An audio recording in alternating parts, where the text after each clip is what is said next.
George Orwell famously described the English as a nation of hobbyists, stamp collectors, gardeners and even photographers. But even George Orwell couldn't have predicted that one day photographers in England would find themselves in the front line in the war on terrorism. On the 8th of July, amateur photographer Alex Turner was arrested in Chatham High Street after being stopped by council officials, then police officers, for snapping away at a flyover and the adjacent fish and chip shop. I was just using up a film that I'd had in there for about a year or so. Hanging around here for a little while, taking pictures of McDonald's and Mick's Place, and then I think the final picture was just up here when I was stopped by two council officers. That's how they identified themselves to me. They said that they'd been looking at my activities, felt that perhaps it was suspicious, and asked me what I'd been doing. For reasons known only to the officers, Turner was then arrested under Section 44 of the Terrorism Act 2000. I think she got on the phone or a radio at that point to talk to her Sarge, and I said, you know, if I need to wait here now, don't I? I said, what will happen if I walk away? She said, well, you'll be arrested. I said, well, fine, I'll wait, and whilst I wait, I'm sure you won't mind if I take your picture. And I just lifted up the camera, and it really was as quick as that. I took her picture, and she arrested me straight away.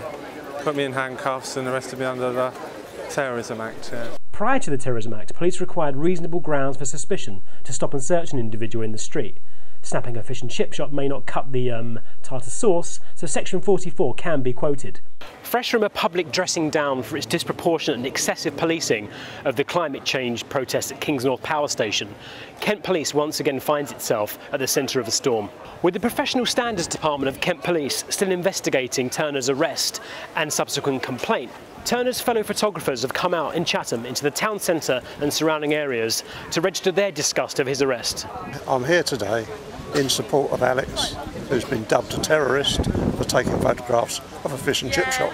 This has been organised as a quiet protest, if you like. We're going to go along Chatham High Street. We're going to take photographs and see what the results are. For an awfully long time it's been perfectly acceptable to walk up and down the streets of your town with a camera, and now suddenly it seems that you're automatically an object of suspicion if you do so. There are some excellent archives around here, the Medway Council have, of photographs taken going right back to Victorian times and sort of all the way through the 20th century that inspired a lot of us to come around here and look at what we've got in the towns architecturally, look at the history. The sort of photographs we take will often end up in exhibitions, and one day there'll be those archives, we'd like to think. And if we're intimidated to the point where we don't want to come out in our own town and shoot anymore, then the archives of the future are going to be, taken by CCTV cameras and Google Street View, I guess. Increasingly, amateur and professional photographers across the UK report being stopped by police while pursuing their hobby. To highlight this, photographer Spike Brown recently used his slot on the 4th plinth of Trafalgar Square to take photos of himself holding placards reading "I am not a terrorist." It does seem strange to me that in this day and age, when I would hazard to guess 90% of people walking up and down this high street have got a mobile phone with a camera on it, that simply the inclusion of an SLR or something a bit more substantial automatically makes you a suspect. What do you think of police resources being used to arrest someone under the Terrorism Act for taking a photograph of a fish and chip shop? Silly, very, very silly. I don't think they should have been allowed to do that at all. I know. What's the country coming to if you can't take a picture outside of a shop window or whatever? I think it's ridiculous. But it is clearly not only the Garden of England where photography and the criminal justice system have collided.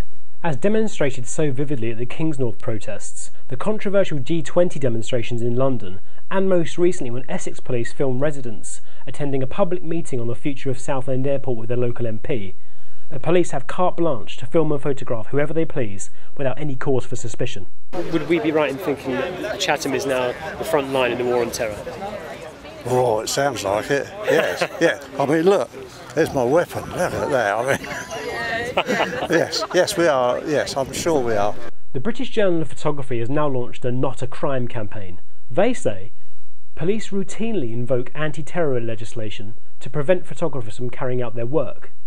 Tourists, particularly foreign tourists, are also targeted by police, as was the case with an Austrian father and son recently, who made the mistake of photographing a building of an extremely sensitive nature, Walthamstow bus station.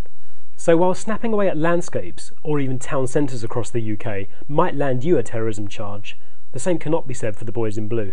Liberty matters, freedom matters, and if we lose the good things we've got in the name of fighting terrorism, then they've won, haven't they, really?